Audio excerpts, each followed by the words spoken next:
Hello friends, welcome back to the Craft Castle. Today I'm going to show you how we can sublimate on white felt. This is going to be such a super quick and fun project. These little car air fresheners, yes, I did say air fresheners, are all the rage over on Etsy right now. However, generally when you're buying them in squares. This is a cool and unique way to get our own cutouts, and so we're not just stuck with a square cutout for our air fresheners. You could also sublimate a picture onto this felt, but today we're going to just do a little rainbow with mama, have some wood beads and string. Also, if of course there's no smell-o-vision, I wish there was, but I had put some essential oils on mine yesterday and this thing is still smelling so good. So we're going to make this two different ways. First way we're going to make it is with the HTV. So obviously you're going to need a sheet of HTV. I wanted to use glitter for mine because I love glitter. So I just picked up a sheet of polytape HTV. That's going to be for the back. If you do not have HTV and you don't want to use it, you'll need to pick up some liquid starch or just spray starch, whatever you have in your laundry closet. It needs to be a starch though. I only have this liquid starch, so I'm going to use this, but a spray one will work as well. Here are some wood beads. This is kind of optional, just adds for an additional look to it. I'll link everything that I've purchased online in the description of this video. So I bought these off Amazon. I'm going to use twine for this one instead of this like really thick rope, only because it was kind of hard to get through the holes. You're going to need some sort of like room spray. I'm using an essential oil that I just have laying around the house. This right here I picked up at the Joann's craft store. It's pretty thin, white felt. It's 59 cents for a 9x12 sheet. I'm sure you can get this off Amazon too. I'm not sure what the price difference is for that. Then you're just going to need some scissors.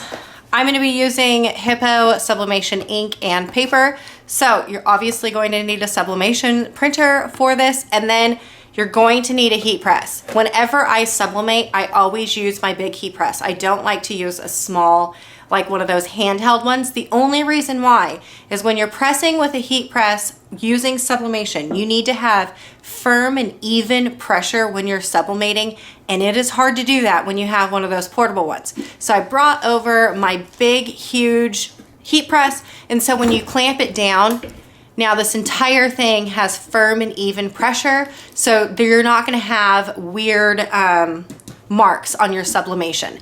Then the other thing that you are going to need is some parchment paper. Just a roll of parchment paper. You're just going to need a couple little pieces for that.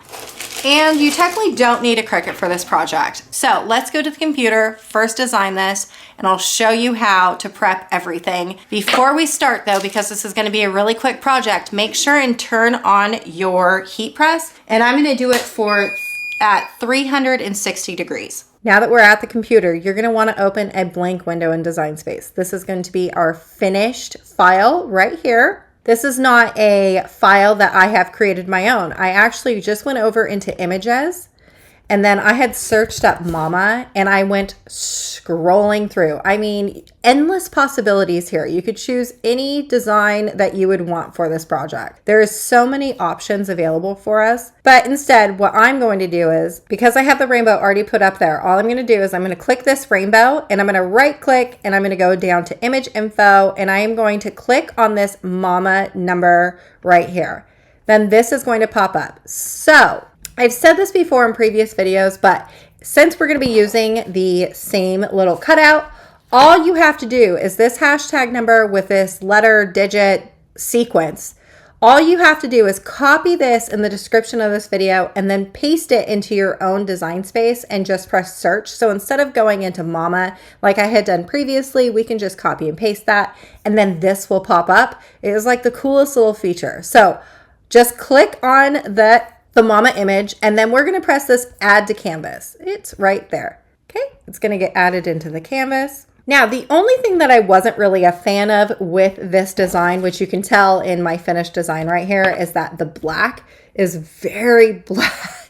It's just too much for me. It kind of just throws the entire thing off. So instead, I'm going to change the color of that. I'm just going to click on out, and I'm going to go over here and I find that mama.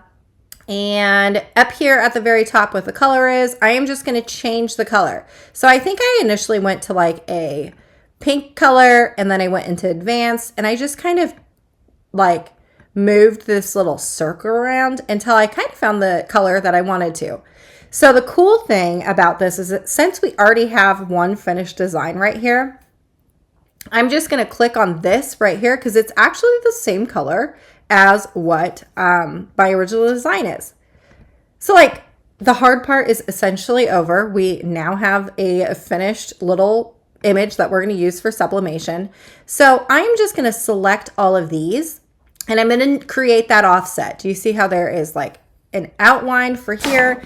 And then also when you see the finished product, how it also has like a little bit of the white, it just helps make it look a little bit more complete. And then we're going to be able to hide all of these small little pieces. So going up here into offset, I'm just going to click that. And do you see how there's this blue line that pops up? Okay, you can either take your little circle on this like track line and you can maneuver it around. Don't worry about anything that's on the inside. You see how there's going to be still cutout holes? Don't worry about that. We'll get rid of that here in a second. But we're only focused on the outside portion of our outline. So if you want a thicker outline, you're going to keep making it bigger. So you're going to go to the right. See how it just keeps getting bigger? And if you go to the left of that horizontal line, it's going to start going on the inside of your design, which is technically called an inset.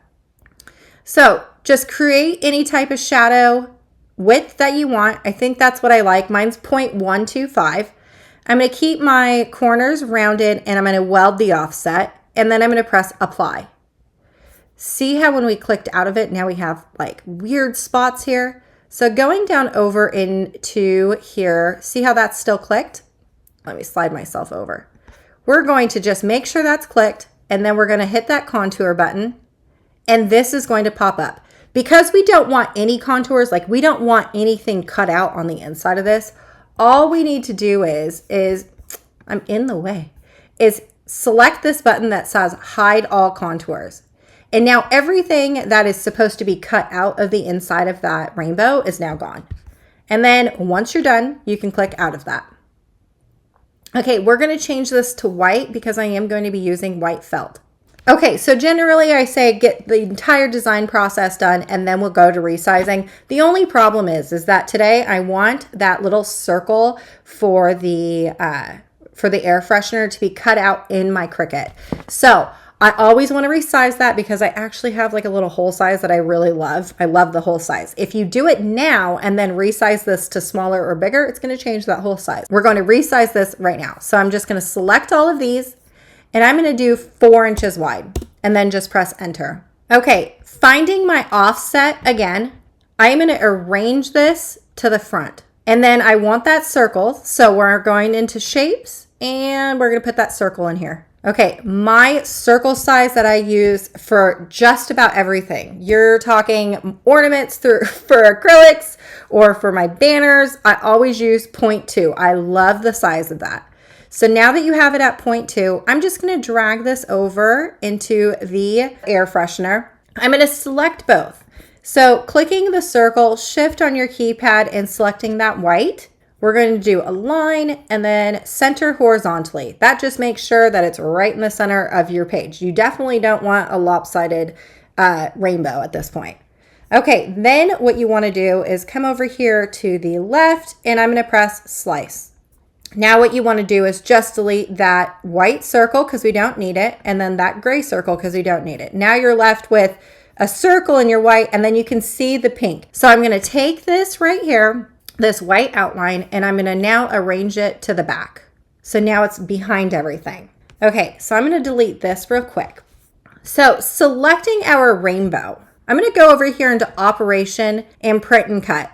I'm going to show you something that I see a lot in the Cricut design message boards or even in the Facebook groups and stuff like that where people have this issue. So I'm going to stop right here. I'm going to show you what this issue is and then how to fix that just so you can learn later if you ever run into this problem. So we changed this up to operation then print and cut, right? But if we go over here into make it, okay, so do you see how everything is scattered about? And that's not what we want. We want it to be all in one object. So we're going to hit cancel And then we're going to take this and we're going to press flatten. So then when you go back into make it, what happens is now everything is together. So how to fix that is you just need to go back and press flatten and then come back over here. And then this is now technically a print and cut. So in all technicalities, this is now our finished file. We're just going to use two things. We're going to use the felt and also our mama sublimation. We're not going to cut this sublimation out on our Cricuts. What I am going to do is just send this to my sublimation printer. That said, in a previous video, I had shown you how to download your SVG files onto your computer so you can save it on your own downloadable files. I don't suggest doing this method only because when you do that, it gets saved as an adjustable PNG. And what that means is that your file doesn't get saved in the correct size that you're wanting. So want to make sure that we're going to send this to our printer in the exact size that we are wanting for our finished product, because there's nothing more than wasting any type of paper or ink. So I am just going to press continue. It's going to say that I'm not connected to a machine. That's because I need to go to that computer to do that. But we're going to go into send to printer and I'm going to click on my sublimation. I have an Epson ET for my sublimation. Make sure and take the bleed off when you're trying to do sublimation. And then I'm going to open up system dialog and then press print. Now it's going to look like nothing's popped up, but now it's here at the very back of my screen. So I'm just going to drag this back up. Okay, when you're talking about sublimation prints, every single time you do this, you're going to want to do a photo matte paper. That just gives you the best print quality and the best colors as possible.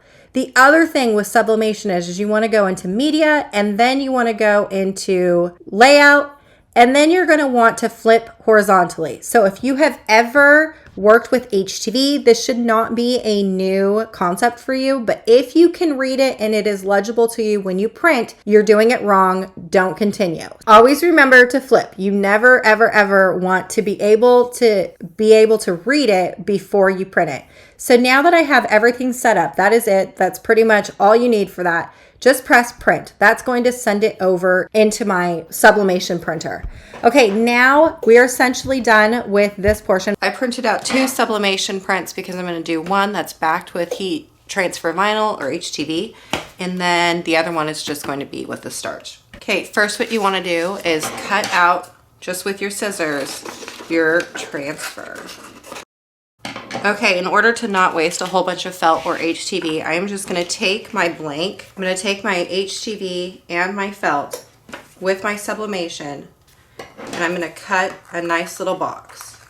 Okay, and this one we are going to do no HTV, so I'm just going to take that and cut this. So for this next step, for the HTV one, we're going to take just our felt piece, line this back up, making sure that you're going to be pressing down on the side that does not have the clear transfer tape. So when you lift this up, all HTV has 2 sides. They have one side that has the clear transfer tape and another side that has the HTV. Your HTV, not the clear side. The HTV needs to go on top of your felt like this.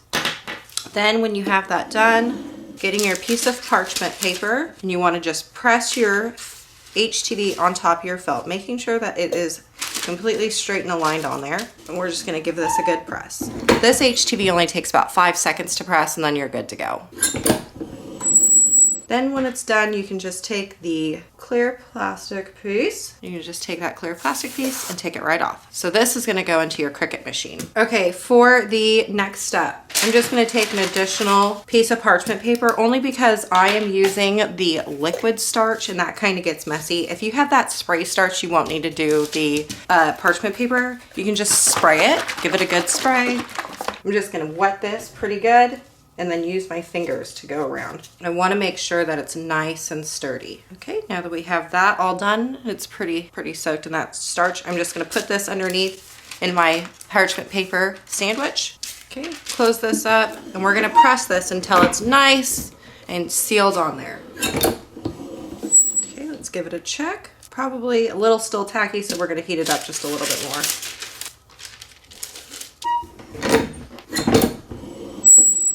Okay, so here we go. Here is our finished, like starched up. You can see how stable it is. I mean, it's gonna be felt, so it's gonna feel thin, but here is this piece and here is this piece. It kind of just wants to flop on over on you. So that's the difference between getting it starched and then not starching it. You could just skip the step and not starch it if you wanted to, but then it would just become like a flimsy mess. At least when you starch it, there's a little bit of stability in that. Doing this versus this, see how they both just stand up on its own? That's kind of what you're looking for. Okay. So I never have great success cutting felt without a backer on there or some type of stabilization on my Cricuts. If you had one of those Cricut makers, that could probably do better because it has the fabric blade. I don't have that, so I'm not going to do that. So for the Freshie that has no HTV on it, I'm just going to take my sublimation print and put it straight on there. And all I'm gonna do is I'm gonna tape this down. 4 corners. You don't need a whole lot of tape. I know a lot of makers use a ton of tape. This is heat transfer or heat resistant tape, and I know some makers do a whole bunch of tape. You don't really need that much tape, especially if you're using a heat press, because it clamps down really good and gives you nice even pressure. So every time that you do sublimation, always want to do it the print side up. So here is my felt. Here's the print side up. So I'm gonna put it in my heat press in between my parchment paper sandwich like this. And then we're gonna go right here, move this over, and we're gonna do 360 for 70 seconds. I'm gonna do that. Okay, sliding it over. I forgot to mention, all heat presses for the time and temperature is different. So here's what you're going to do. You're gonna open this up before moving it, before picking it up. I always like to lift up a corner of my print. I have a really nice, cute little print going on right now, and everything that's actually on my print is now on my felt. So I'm going to pick this up now. If your print is not on your felt all the way, just press this down and clamp it again and keep going until your print is fully transferred on there. For mine, it is fully clamped down and good. And I'm just going to peel this off. And now that it's been pressed for a little bit longer with the print, the felt is like even more stabilized than it was before. So now it's like super stiff. See how that is like super stiff? Here is the one with the HTV. The HTV has a little bit of movement. The felt is kind of more, it feels like a thicker board. So there's like more of a wave for this one.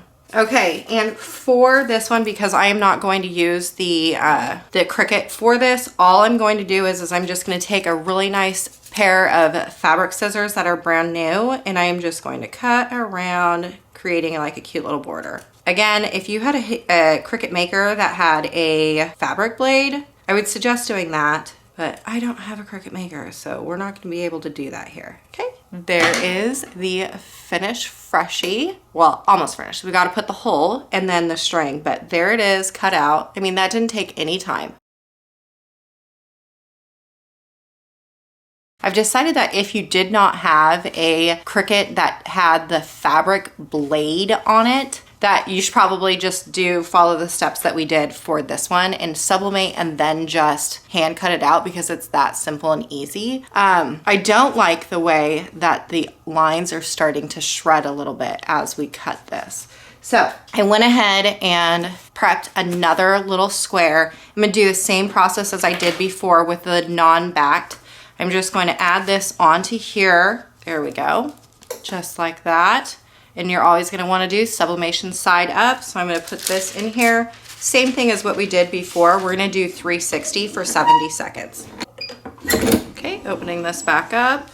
And then again, you always want to lift the corner to see if your sublimation print has already transferred over into your felt. That's a nice vibrant print. There's nothing left over essentially on my paper. It's all on here. So now what we're going to do is we're just gonna hand cut this out. Now that I have that cut, here are the 2 finished ones. So between the 2, you can tell that this is a little bit more vibrant than this one is. The only reason why this one seems to be a little bit more vibrant is that I have something on the back of this that has color showing through. So it has like a darker base to it versus this one, since it's all white. See how like the colors are a little bit more muted. I mean, it's not as bad. It's still a really good option, but I do say that the one that is starched seems to be a little bit stiffer than the one that just has the HTV. You can see how it kind of still flops a little bit, and this one doesn't really have any flop to it. So there are the two finished ones. So because I didn't use the Cricut to cut either of these, what I'm going to need is like a hole punch, or I have one of these right here, and it's for like to put eyelets on. This one's a little bit sharper. So all I'm going to do is just take that, and I'm going to punch a hole in the middle. See, there we go. Okay, and then I'm going to use just a little bit of twine. You can do any type of string. I did have ribbon on this, and I thought that was cute too. I did like a thicker piece of cording, and I think the look is nice, but it was a pain to put the string in the hole. So I'm just going to take a little bit of twine. Okay, this piece of string I cut really long, and I just fold it in half. This piece that has the folded end, I'm just going to put in front to back, and here is the loop. Open it up. We're just going to loop it in, and you don't want to pull too hard because you might rip your felt, or your felt will start to get a little misshapen. So you just want to kind of pull it and then pull it a little tight, and there we go. Now what you're going to need to do is just string your balls on, or your beads on. Okay, then after you have the beads, a number of beads that you would like on there. I did 3 for mine this time. All you want to do is just make a couple knots in the top of it to where then the beads won't slide up and down. This step is optional. You definitely don't have to do it, but I just want it to be a little bit tighter at the top. And then I'm just going to take the very top of this and create like a little loop. Just going to do a bow tie, because then when we go to put this like on our rear view mirror of our car, we can adjust the loop to fit our car. You can have different height options. Okay, so there we go. There is our second finished piece. Here is our first one that we've done. Now, I'm going to use essential oils for my air fresheners, but you could totally do like room spray or anything like that. For the Freshie that does not have the anything on the back of it, I would put the essential oil on the back. Just dot it like that. Ooh, my room smells amazing right now. But then it's going to be on the back, and here's what the front looks like. With this one, you could do it like this, just dotting it, or you could also do it on the beads. You could do it on the beads on this one too as well. But it seems to hold the scent a little bit longer if you do it on the felt. When you do it on the felt though, be mindful depending on the spray that you get. Like there is a small, I mean, you probably can't even pick it up. I just know it's there, but there's like a yellow stain that's right here. But this was done, and it's like a couple days ago, yesterday, and it still smells really good with only just one little drop of essential oil on there. And the beads didn't carry the smell as well, but it does hold for a few hours, but it's definitely where it's at on the felt. All right, y'all, I sure hope I inspired you to make, and I will see you later.